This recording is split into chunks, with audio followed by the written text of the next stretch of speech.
Could it be?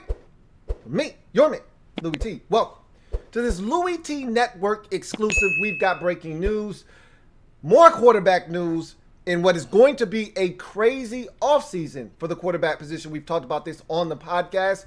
Carson Wentz, the next domino that we said was going to fall in this quarterback carousel that is going to take place this offseason, has finally been dealt. We thought it was going to happen last week. It's happened now. The Eagles were looking for a massive haul. We talked about that quote-unquote Matthew Stafford type haul they were looking for. No dice. We talked about this yesterday. They weren't going to get that, okay? They tried to build up his market. They tried to make all these teams out here feel like there were so many suitors when there was probably only two, maybe only one. Now, people started dragging the Bears into it. I never heard from the Bears. Never heard the Bears were overly interested in Carson Wentz. But we knew Indianapolis was interested, but they weren't moving off of their initial offer. Now, we heard from Ron Jaworski that it was 2 twos. And in fact, is a 3 and a conditional second. And don't know what those conditions are at this moment. Probably playing time, wins, snaps, things of that nature. It's performance-based, definitely. So whatever the case may be, right now, what it amounts to is essentially a couple of third-round picks, okay? And until he actually earns the Indianapolis Colts, or the Philadelphia Eagles, I should say, that second-round pick, it's conditional. I'm going to call it a third-round pick at this moment. So I told you they weren't going to pull the wool over the eyes of the Indianapolis Colts. You may be able to get another team with a GM that's not as shrewd as Chris Ballard. But I said, Chris Ballard isn't falling for the banana in the tailpipe. You won't get a first-round pick for Carson Wentz, not out of Indianapolis and not out of Chris Ballard. They got a 3 and a 2. And that 2 is conditional upon probably Carson Wentz staying healthy and performing at a high level. If he doesn't, it probably moves back to a 3, possibly a 4. Whatever the case may be, it's a win for the Indianapolis Colts because they think they've got their guy. And Frank Wright got the best out of Carson Wentz, and he thinks he can do it again. If you know the words to the song, please feel free to sing along. Reunited and it feels so good. Reunited 'cause we understood. There's one perfect fit in sugar, this one is it. We both are so excited 'cause we're reunited, hey, hey. They're reunited in Indy. Frank Wright and his protege, Carson Wentz. And if anybody can fix Carson Wentz, it's Frank Wright. So to me, this is a great day if you're an Indianapolis Colts fan because you're getting what amounts to a starting caliber quarterback with elite traits. Carson Wentz went second overall in the NFL draft for a reason. He's talented. I told you, he's broken right now, but he can be fixed. He can be salvaged if he goes to the right place. This was the right place. I don't know of many other instances where Carson Wentz could have worked. To me, this is one of the few. I don't want to say it's the only place he could have gone and had success, but it's one of the few places he could have gone and most likely will have success. They've got talent. They've got defensive talent. They've got offensive talent, and they've got the guy that he seems to have the best rapport with. When he played his best football, when he was playing at an MVP caliber level, it was under the tutelage of Frank Wright. So if you ask me, this is a big win for the Indianapolis Colts. If you're the Eagles, you got egg all over your face. Why do you have egg all over your face? One, you tried to pull the wool over people's eyes. Nobody was falling for your shenanigans, okay? It's amazing how far Howie Roseman has fallen over the last 4 years. He goes from this shrewd, move-making wizard that can do no wrong in whatever he does. Whatever he touches, it turns to gold. Trading up for Wentz. Trading in front of Dallas to get Dallas Goedert. Whatever he did, it seemed to be the perfect move. To now a guy that just can't get right. The Eagles are in a mess right now. They're in salary cap hell. Their roster is okay defensively, but offensively, a lot of questions, not a ton of answers. And now you're relying on Jalen Hurts to lead you to where you want to go. I don't know if that's the right move or not. I'm not the biggest Jalen Hurts fan in the world. He did show me some things at times last season, but I think there is a glass ceiling on Jalen Hurts. We'll see. I could be wrong, and he could turn out to be a stud for them. But Carson Wentz undoubtedly was the most talented guy on the roster at the quarterback position. But something went awry with them. And I can tell you this. They didn't do a great job of policing Carson Wentz in that locker room. He turned out to be RG3 2.0. How do I know this? We've heard stories. I talked about the Philly Voice article that came out like a year and a half ago when people in Carson's camp and people in the Eagles organization scrambled and rallied to try to defame and deface that article. There was a lot of legitimacy to that article, we're finding out now. There was another article written in the Philadelphia Inquirer that pretty much laid out that Carson Wentz was a cancer in that locker room. How much so? They just ate $33.8 million of dead cap, the highest amount in NFL history, to trade Carson Wentz. If that doesn't tell you that they had had enough and he was a cancer and he had to go, then I don't know what else it says. So what they essentially admitted is we effed up. We built him into a monster and then we couldn't control him, and so we had to deal him. He's going to go to Indianapolis. It's a much more sterile environment. They're going to be able to control him a lot better. This feels more like home to him. Indianapolis feels a lot like North Dakota, okay? It's a very small, tight-knit community. He'll be fine in that insulated bubble. Philadelphia, the light was too bright for Carson Wentz, and that light was white hot, and it shined, and it was burning his ass. He'll go to Indy. He'll be in obscurity, out of the public eye, okay? He makes some mistakes. He won't be criticized as heavily for them because it's not Philadelphia. It's not one of the top media markets in the country. It's Indianapolis, okay? So he'll fit in just fine in Indy. Let's see what the hell the Eagles do and rebound from this, because they didn't get what they wanted. They wanted at least 2 twos. They're getting a 3 and a 2, possibly a 3 and a 3, or maybe even worse, depending on what happens with Wentz. They thought they could recoup a first rounder, not even close. So, again, the Eagles really botched this thing 6 ways to Sunday. But at the end of the day, if Hurts works out, it's all good in Philadelphia. If he doesn't, they're back to square one, and heads may roll. Howie Roseman may be out. I thought he was close to being out as it is. If this thing blows up in their face, they go 4-12 or 4-13 if there's a 17-game schedule this year, and Wentz and Hurts stinks it up, and Nick Sirianni looks like he's in over his head as a head coach, heads could roll. They could clean house and start this thing anew. But there's a lot going on in Philadelphia right now, and this isn't what they hoped for when they put Carson Wentz on the market. But this is what they got back in return. And I told you yesterday, they were up against it. If nobody was going to up the price, if the Colts were essentially bidding against themselves, and I told you, Chris Ballard wasn't going to move. He wasn't going to outbid himself. He said, look, this is our hardline stance right here. Take it or leave it. If you find a better deal, good for you, more power to you, go ahead and take that. But this is what we're giving you. This is what we're offering. You can either take it or you can leave it. But you don't want Wentz back in your locker room. This is what we know for sure. So this is why we're going to stay right here at this 3rd round pick and a conditional 2nd. You can take it or you can leave it. It's all good. Whatever you decide to do, I'm cool with it. We'll figure out our quarterback situation. We're not going to die. You see what happened. The Eagles were backed into a corner. I told you they didn't want him back in that locker room. He's a cancer, at least in Philadelphia. I think it's going to be a different story for him in Indianapolis. We shall see. In any event, $33.8 million of dead cap space for a team that was already $49 million over the cap to begin with.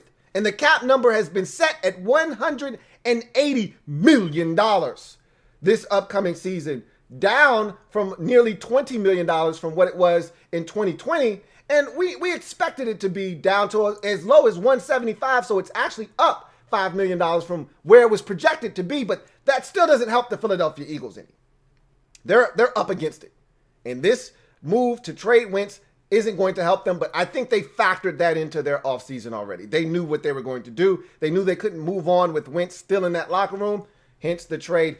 I want to talk about some numbers for the Colts with Wentz under contract the next 4 years. We'll do that in a second. I got a few super chats. I do want to take a few super chats that I have here real quick. Got one from Aldine Atkins, my man, AA. Thank you for the super chat. Greatly appreciate you. Aldine writes, this offseason, get your popcorn, folks. Skull. Absolutely. I told you this is going to be one of the most zany, wackiest, weirdest off seasons we've seen, and probably exciting. Let's throw that adjective in there as well, that we've ever seen in the NFL. Normally, this kind of stuff is reserved for the NBA. We generally don't see all these players, especially at the quarterback position, switching teams. We're not done yet at the quarterback position. I think we're going to see at least one, possibly two more trades that take place. They won't be high-profile trades like Stafford or Wentz, potentially. I mean, unless it's Watson, which I still think is a no-go. But we could see one or two more quarterbacks, probably lower level, maybe a Marcus Mariota, maybe a Teddy Bridgewater, maybe a Sam Darnold. But we're going to see some more quarterbacks change teams in this offseason. I do not think we're finished. So this is a really intriguing offseason. More dominoes left to fall, but we've seen two of the bigger ones come down now. In Stafford, Goff is now gone as well, as we know in that Stafford deal. Don't want to forget him. And now Carson Wentz shipped off to Indianapolis. So this is going to be a crazy offseason. Buckle your seatbelts. It's going to be one hell of a ride for sure. Lertz of Orthanic, thank you for the super chat. Greatly appreciate you. Lertz of Orthanic writes, thanks for the fast live stream, Louie. You the champ, no doubt. Always got you guys covered. As the news breaks, we break it down here on the Louie T Network. Like I said, I think this is a win for the Indianapolis Colts because, as I mentioned to you, Carson Wentz is not broken beyond repair. He can be fixed. He can be salvaged. Okay? Just in 2019, so just one season removed from a 30-over-7 season with Greg Ward and a bunch of tight ends and Ertz and Goddard and really no wide receivers to speak of. He went 30-over-7. So this is a guy that can get it done. And I think he will get it done in Indianapolis. Feel like he's in the right environment to really get back to what he once was in Philadelphia as one of the young budding stars at the quarterback position in this league. I think he's in the right place to get back to where he ultimately needs to be. Let's talk about some contract numbers. Because the Eagles have to eat some of this contract and have a lot of dead cap with this, the Colts are really on the hook for what is a very affordable contract. It's a big if Wentz gets back to the level that the Eagles thought they were going to get him at when they signed him to this extension, this is a steal. This is a bargain for Indianapolis. So in 2021, the Colts are on the hook for $25.4 million. 15 of it is base salary. 10 million of it is a roster bonus. So that's peanuts. If we're talking about a upper tier, top 12 NFL starting caliber quarterback, that's nothing. Okay. 2022, $22 million. Okay, base salary. 15 of it is base salary. You got bonuses, things of that nature. Again, $22 million for an NFL starting quarterback, especially if he's top half of the league. It's stealing.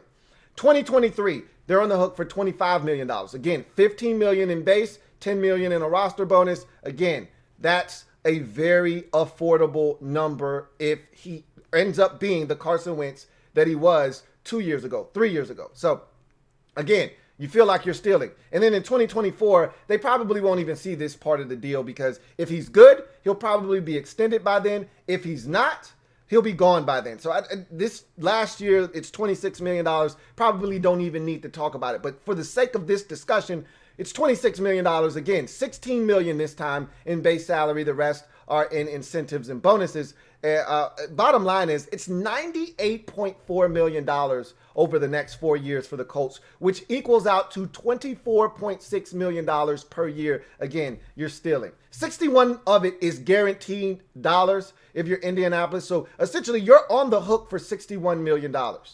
If something were to go awry, you can get out of this thing after a couple of years, and you'll still be on the hook for the guaranteed dollars, but you won't be on the hook for any of the bonuses. So at the end of the day, if you're the Indianapolis Colts, if Carson Wentz, and this is a big if, we don't know that he will return to form. I'd like to think that he will because he's in a really good spot for him. It's like he's back at home. Again, I think the Philadelphia bright lights and having to live up to what Nicholas Foles did after he got injured and Foles leading them to the Super Bowl, I think it was just too much for Carson Wentz to deal with. And I don't think they did a good enough job. Just like in Washington with Robert Griffin III, I don't think they did a good enough job of policing Carson Wentz in that locker room. For slapping him on the wrist and saying, Carson, that's a no-no. We don't do that here. They did that to everyone else. They didn't do it to Carson Wentz. He was allowed to run amok unchecked in that locker room. And before you know it, his ego got out of control and he was a problem. They solved that problem with this trade.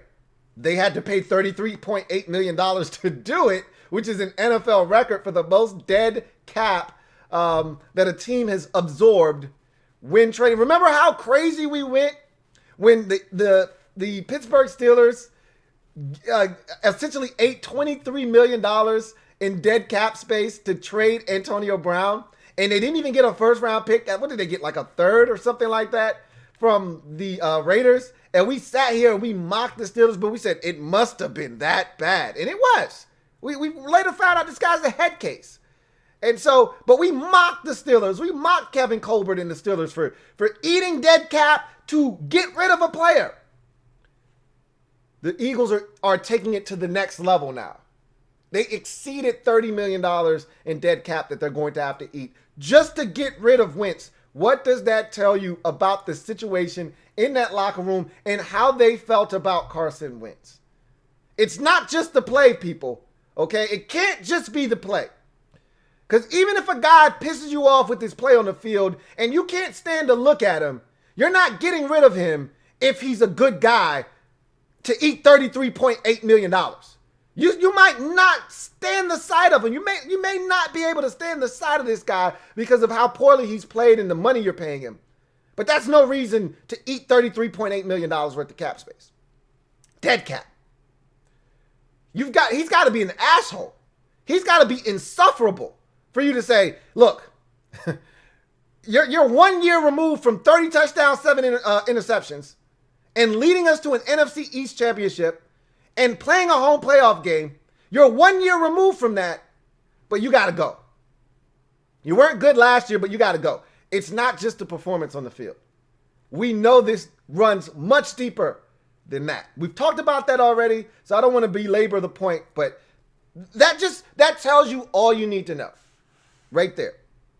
So I'll take a couple of comments if there are any out there, and we'll move on. Zachary Managoba says, Pat McAfee is going to backtrack his Wentz slander further back than Louie T backtracked his liking of Haskins. You know, it's just the opposite. I wanted to like Haskins even though I didn't want Washington to draft him. I wanted to like Haskins because he was a member of the family. And he showed me something at the end of the 2019 season. So I was encouraged that in 2020 he was going to break out. I was wrong. It's the reverse. McAfee wasn't a huge fan of Carson Wentz in Philadelphia, but he is a Colts loyalist, okay? He's an apologist for the Indianapolis Colts, and he should be. They were the ones that took a chance on him and changed his life, allowed him to do what it is he's doing today and have the fame that he has today. So he is forever indebted to the Colts. He wants to see them do well. He's going to be rooting for Carson Wentz now. So yes, he's going to have to backtrack and probably like him a lot more than he did before. Got another comment here. This one is from Atlas, who says, the one time I'm not looking, this trade finally happens. Look, man, we said it was going to happen. Someone yesterday said, looks like the Wentz trade isn't going to happen. I said, no, it's going to happen. The Eagles don't have a choice. You know, when you put yourself in this position, when you make a guy readily available, when you announce to the entire league, hey, this guy's for sale, you've backed yourself into a corner. You can't, after telling everyone that this guy's available, you can't then look that guy in the face and say, hey, man, nobody wanted you, so welcome back. They weren't going to release him and take a $33 million cap hit.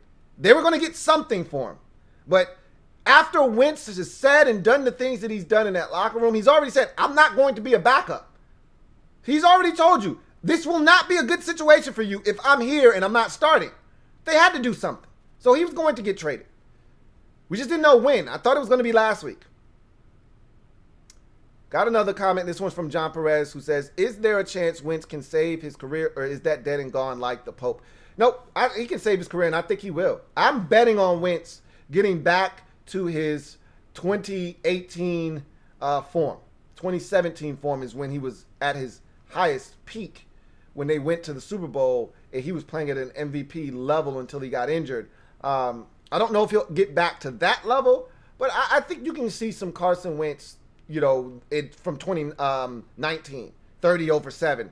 And if he does that, the Indianapolis Colts are an AFC championship contender. I mean, they're ready to go. Defensively, I was shocked that nobody came after their defensive coordinator, Matt Eberflus.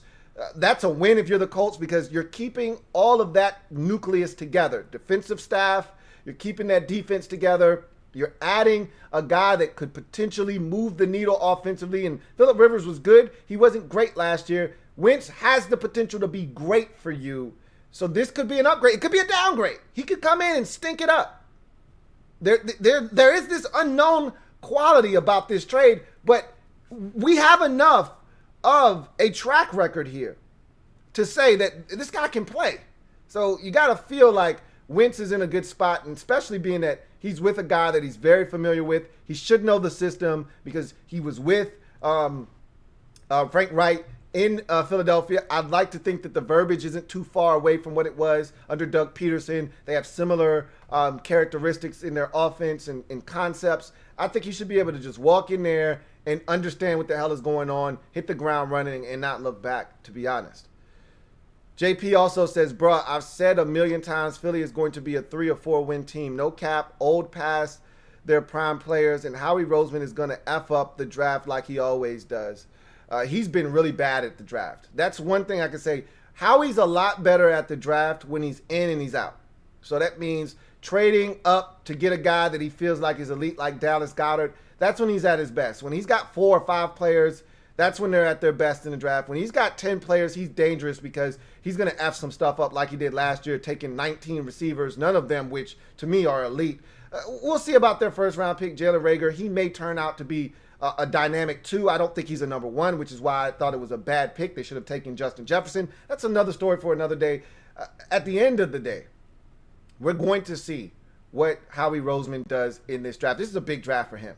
Could be his last in Philadelphia if it's not a game changer, you know, because I don't buy into all of what you said. They don't have any cap. That is a fact. I don't think all of their players are old past their prime. I think they've still got some really good football players that are young enough to still play at a high level for multiple years in this league. I think they have some stuff out there, but a lot of that resides on the defensive side of the football. I think that's where they're at their best right now. They've got a ton of questions on offense. They look like they're going to trade Zach Ertz, so they'll just be down to Dallas Goedert at the tight end position unless you really believe in Richard Rodgers. They're probably going to have to invest a draft pick. They're in a position, if they really wanted to replace Zach Ertz, they're in a position to draft the tight end out of Florida, Kyle Pitts, and just like that, you're back to your 2 tight end sets with 2 dominant pass catchers. I think that makes the most sense if you really want to impact this offense, because you've got a dynamic back, you've got 2 tight ends if you get Pitts, and you've got receivers, and you can draft another one, or you can go into free agency. Well, I don't know if free agency is really an option for them, but they got all these young receivers. They need to either develop or they need to move on from those guys. At the end of the day, I think they've got enough stuff if they can get Kyle Pitts, and they'll be right where they need to be at number 6 to get him.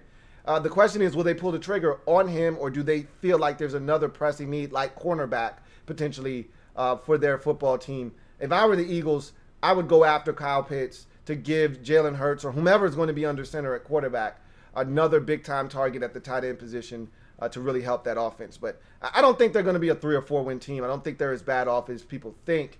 Again, it all hinges upon how much productivity they get out of the quarterback position. If Jalen Hurts looks like he did against Arizona for the whole entire season next year, they're going to have a chance to win 9, 10 games. If Jalen Hurts looks like he did against Washington in the season finale, they're going to struggle, and they may win 5 or 6 games.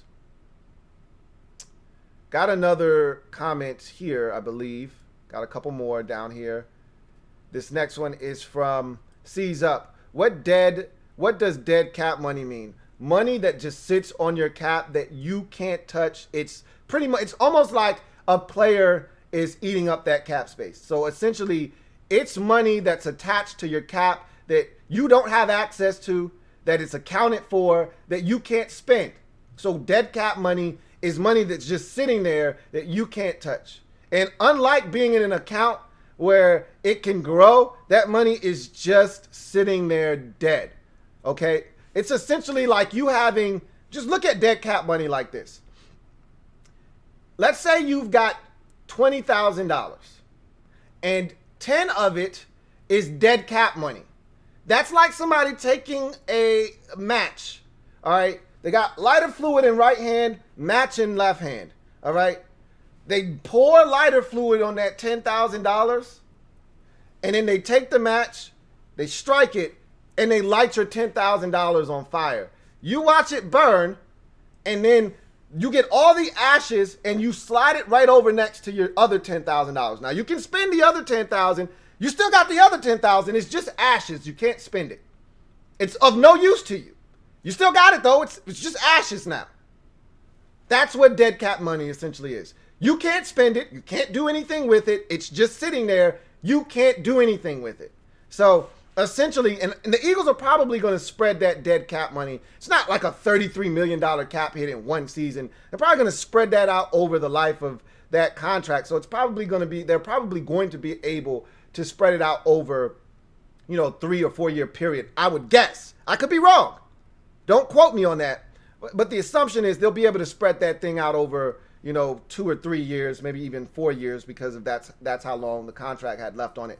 At the end of the day, that for a team that was already $46 or $49 million over the cap, adding another, $10, $12 million to it this year and whatever, however they decide to disperse that dead cap money isn't going to help their cause at all. So that's essentially what dead cap means. Excuse me. Seize Up says, what in the world are the Bears doing? Didn't nab Matthew Stafford. Now they missed out on Carson. Is the Bears GM on crack? No, he just didn't want to pay the prices that were being asked. And he may not be as high on Carson Wentz. Now, Matthew Stafford, I'm pretty sure they wanted Stafford. But if I'm the Lions, I'm not trading Matthew Stafford in the division. Not unless you were going to give me more than what the Rams gave up. And if I was going to take a deal, I would have just took the Panthers deal. Yeah, he's still in the conference, but he's not in the division. They were highly unlikely to land Matthew Stafford because of him playing in the division. Nobody wants to deal with that if you're the Lions. That said, on Wentz, they may have been interested. They may not have been interested. The price tag that was paid screams to me not interested in Carson Wentz. And that's fine. He didn't play well last year. There's a lot of stuff out there on Carson Wentz about being a bad locker room guy. They may not have wanted to deal with that. Chicago is a major media market, just like Philadelphia, just like New York. He might have gotten torn to shreds in Chicago. He needed to go somewhere like Indy. Got another comment here from John Perez. My man JP says, could Lane Johnson be a cap casualty this offseason for Philly, or do they stick with him? Plus, I heard Jason Kelsey flirted with retirement last offseason. I don't see them moving on from Lane Johnson. Now, again, when you're up against it, you make decisions that you wouldn't normally make. And if you go to a guy, I told you this yesterday, if you go to a guy and ask him to restructure, you have to be willing to cut him if he says no. And the numbers have to make sense. You don't go to a guy and ask him to restructure if you're going to have to eat $15 million in dead cap. You're asking a guy to restructure because you want that guy there and you don't want to move on from him. But if you have to, you will, because it will save you some money if he doesn't want to cooperate. If they're going to go to Lane Johnson and say, hey, look, Lane, we love you. We know you dealt with injuries last year. We're not putting that one on you. We know when you're healthy, you're one of the best right tackles in football. Here's the deal. We're really up against it, dude. Like, we're hurting bad. We really need you to reallocate your funds. We want to give you all your money. We're just going to do it a little differently. Are you cool with that? If he says, nah, I'm not cool with that, they got to be prepared to release him. I don't see that taking place. Lane Johnson's too good of a football player. They got too many issues on that offensive line as it is. I just don't see them doing that. It doesn't make a ton of sense for me. There has to be money that they can recoup from other places on that roster, cut guys from here or there, and free up some cap space if need be, than to get rid of a guy that is young. You just talked about old guys past their prime. Well, Lane Johnson is in his prime. There's no reason to touch Lane Johnson if you don't have to. Zachary Managova says, which players do you think will be cap casualties for the Eagles? I have no idea. That is a hell of a question that I don't have the answers to. I'm not familiar with their roster situation and the money that some of these guys. I can tell you a guy like Alshon Jeffrey, never ever trust a man with two first names. I don't know how much how many years he has left on his contract or how much money is due, if in fact that contract isn't expiring or what may have you. But if he's got any time left on he's got to go. He's been a non-factor the last two seasons. Deshaun Jackson, don't know the length of that deal, don't know how much they're paying him, but he was a non-factor again last season. If I'm Philadelphia, I might look to move on from him. These are guys that you can move on from, and I don't know, again, how much money those guys are going to cost you, but if that's something that you can explore, then you do that. You move to the defensive side. I figure there are going to be some guys on that side of the football that are going to be interesting to take a look at. I think Derek Barnett, if I'm not mistaken, is on the last year of his rookie deal, so he probably made a nice piece of change. He'll probably come off the books. You look at that secondary. I know they're paying Darius Slay a ton of money. I don't know if they're paying anybody else a ton of money out there. I don't know about the safety position. They had gotten the safety from the Rams at one point. I don't know if they were paying him top dollar or not. Rodney McLeod. Look, I don't know what their situation is. I'm not going to sit here and act as if I do. But they're going to have to do some things. They're going to have to move some things around. They're going to have to restructure some deals. They're going to have to cut some players. They're going to be busy this off season, that's for sure. Captain Spartan 04 says, I still believe Wentz has something. It wasn't that long ago he was a top guy, just needs to get in the right mental space. Only got to follow Peyton Manning, Andrew Luck, and Phillip Rivers now. It's different, though.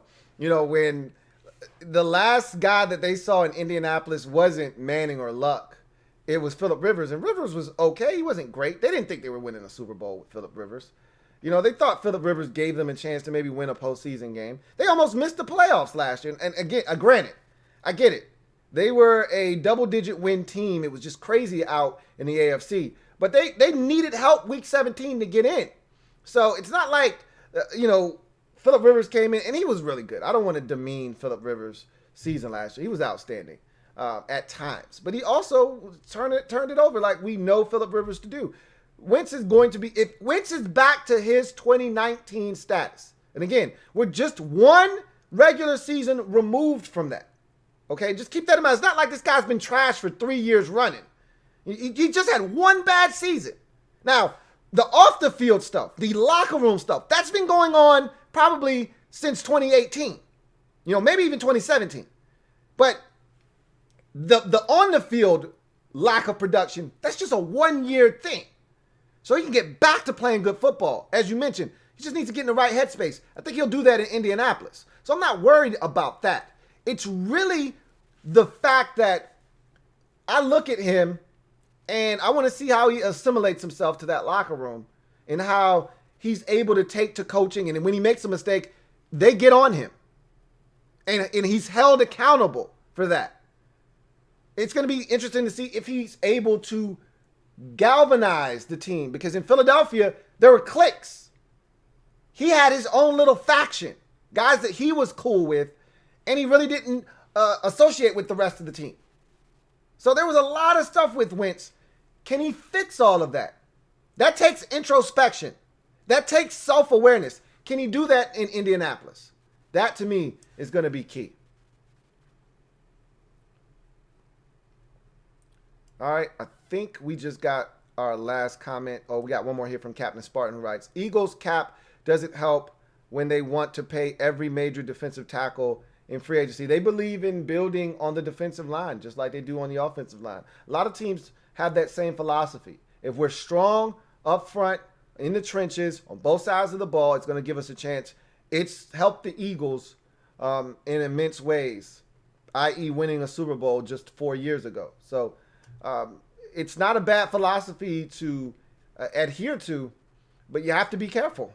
You have to be careful. And obviously, they weren't very careful with how they managed everything, and it just kind of snuck up on them. Just like that. So, in any event, that's going to do it for me. Your man, Louie T. Carson Wentz is now an Indianapolis Colt. All the Colts had to give up was a third-rounder this year and a conditional 2 in the future. Again, that 2 doesn't necessarily amount to a second-round pick. That's a conditional pick. That means there are conditions that have to be met in order for that pick to turn into a second-round pick. That could easily be a third or a fourth-round pick, depending on if conditions are met or not. So even if it is a second-round pick, even if Wentz gets back to what he once was, he stays healthy, plays at a high level, and that is a second-round pick, that's a small price to pay for finding your franchise quarterback for the next decade. Anybody in this league would pay double what the Colts paid if they knew they were getting, and the Colts don't know this, but again, if you knew you were getting a franchise quarterback, you'd pay what the Colts paid double, okay, in a heartbeat, if you were getting your signal caller for the next decade. That's potentially what the Indianapolis Colts just got from the Philadelphia Eagles in trading for Carson Wentz. And again, I gave you the numbers. $24.6 million per year for the next 4 years for the Indianapolis Colts is peanuts to pay for a franchise quarterback if Wentz is playing at the level we all know he is capable of. So to me, this is a hell of a deal for the Indianapolis Colts, whether it works out or not. You essentially gave up a third and a second to find out if you can find your franchise quarterback or not. Again, maybe the money might come into play if he stinks. At the end of the day, I'll trade a third and a second to find out if a guy can get it done or not. So I love this trade for the Indianapolis Colts. I'll just say this once more. He did it again. Chris Ballard, stand up, take a bow. I give you a golf clap. He's the man. Love me some Chris Ballard. Colton Wheeler, thank you for the super chat. Greatly appreciate you. Colton Wheeler writes, Eagles have Cox, Graham, Djax, and Ertz as likely cap casualties. Cox is interesting because he's so good. He's such a good player. He wasn't his best last year, but he's such a good football player, and I think he's still got a lot of good football left in him. Graham is interesting. I never liked the deal they signed him to, but they were so caught up in winning the Super Bowl, and he was such a big part of that, and so they wanted to keep it. I thought that was the guy they needed to let walk. I really didn't think he was one that they had to have back. Djax, he's as good as gone. Ertz sounds like he's played his last football in Philadelphia. I didn't see Ertz as a casualty as much as I saw it as a trade piece. But Djax, I mentioned him as a casualty. Graham makes a ton of sense to me. Cox is the one that I'm looking at and I'm saying, really? You really want to do that? But again, when you're up against it, you have to do things that you wouldn't normally consider. So I wouldn't be shocked if Cox is the guy that ultimately has to go. Anyway, that's going to do it for me, your man, Louie T. And once again, thank you for the super chat, Colton Wheeler. Greatly appreciate you. Indy, they won this trade. There's no two ways about it. I don't know how Wentz is going to play in Indy, but I love this deal. I talked about this being the best fit for Carson Wentz possible, and they made it happen, and they didn't mortgage their future to get it done. I could tell you this. It's a big, big win. And again, I don't know the conditions of the pick. It's a conditional second rounder. It could turn into it could move backwards. It could just be a second, and the condition could turn it into a first. We don't know. I don't know the conditions. We'll get more, reports out and more details. I don't care if it's a 1, a 2, or 3. If Wentz turns out to be a stud, it's a great price to pay if you're the Indianapolis Colts. Period. End of discussion. It's a win for the Indianapolis Colts for me. So that's going to do it for me, your man, Louie T. Thank you guys for joining me. If you haven't already done so quickly, please like the video. Subscribe to the Louie T Network for more great content. Turn on your notification bell so you don't miss a thing. We'll be live tonight for Washington Football Report Live. We'll be live tomorrow for the Louie T Network podcast. And don't forget, next week, Wednesday, Draft Prospects 101 series live starts Wednesday night, 8:30 p. We'll start with the quarterback position. Looking forward to chopping it up with you guys on a weekly basis as we dive knee deep into these positions. So without any further ado, I'm your man, Louie T. Gliding to the side. Thank you for joining me. You guys take care. Carson Wentz, now in Indianapolis Colt, Philadelphia Eagles, making the deal. Not what they wanted to do, but what they had to do. Let's see how this works out for all parties involved. I'll see you guys next time. Have a good one. LouieTeeNetwork.